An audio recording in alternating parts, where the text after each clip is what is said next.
नमस्कार, मी पंजाब डक. आजपासून शेतकऱ्याला एक अंदाज देणार आहे.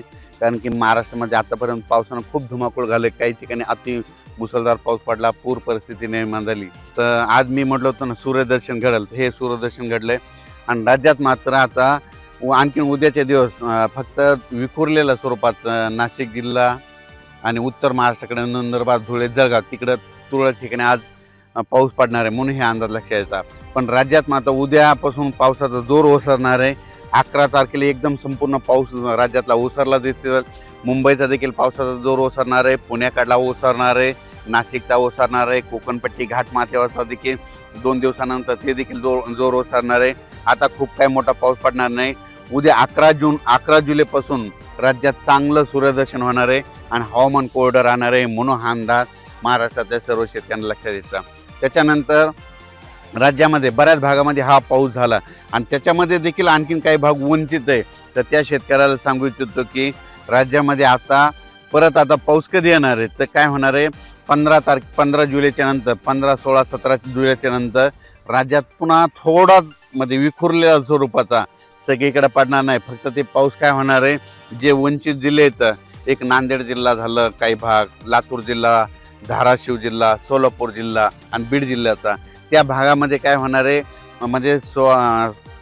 15, 16, 17 जुलैच्या दरम्यान तुरळक ठिकाणी भाग बदलत त्या 2-3 जिल्ह्यामध्ये एक पावसाची हजेरी असणार आहे म्हणून हा अंदाज लक्षायचा.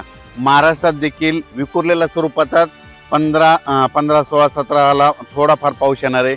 सगळीकडे पडणार नाही, फक्त स्थानिक वातावरण तयार होऊन ते पाऊस पडेल म्हणून हे अंदाज शेतकऱ्यांना लक्षात यायचा.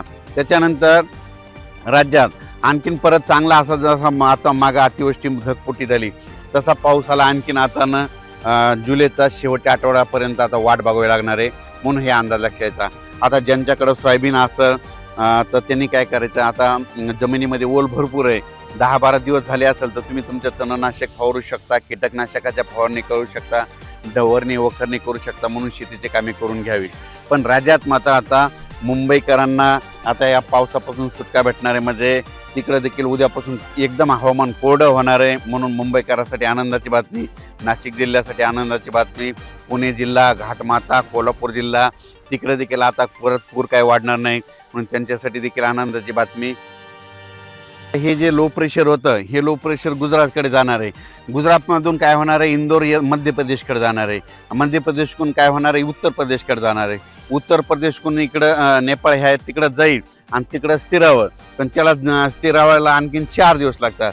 मग जवळपास 12 तारखेपर्यंत जोपर्यंत शांत होत नाही तोपर्यंत आपल्या इकडं महाराष्ट्रामध्ये जवळपास 12 तारखेपर्यंत आता उद्यापासून आजपासून चांगलं वारं सुरुवात होईल आणि ते शांत होऊस तर परत पुन्हा काही आता एखादी प्रणाली तयार होत नाही म्हणून हे अंदाज